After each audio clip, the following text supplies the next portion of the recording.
Subscribe to our YouTube channel and press the bell icon to get the latest updates. As the corona pandemic continues to play mayhem in India, the armed forces are building up their capacities to not just deal with the current wave of the pandemic but also any future wave. Sources said that the armed forces are procuring in large number of oxygen concentrators, generators, and cylinders besides other medical equipment that could be quickly deployed in areas which are facing a crisis.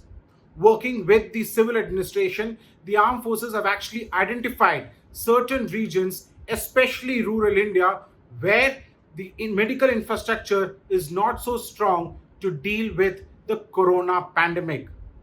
Accordingly, the army, after carrying out proper risk assessment, is also dipping into wartime reserves, which also includes field hospitals that are being set up across the country. The print had reported on the 20th of April that the armed forces could now be roped into the war against the corona pandemic, and the topmost officers in each state have been directed to liaison with the state government to find out what could be done the best. The armed forces have already opened up its military hospitals and its health centers wherever possible to deal with the civil patients. At the same time, the armed forces, even if they find themselves stretched, have sent out doctors, nurses, and paramedics at various facilities set up by the armed forces themselves, the DRDO, the HAL, or for that matter, even state governments.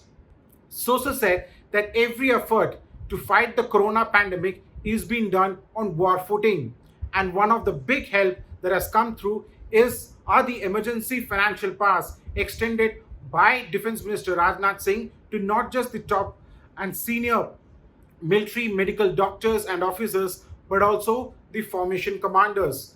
This financial powers is being used to buy these new equipment, which including the oxygen generators, as well as set up the field hospitals and other facilities to come in aid of the civil administration.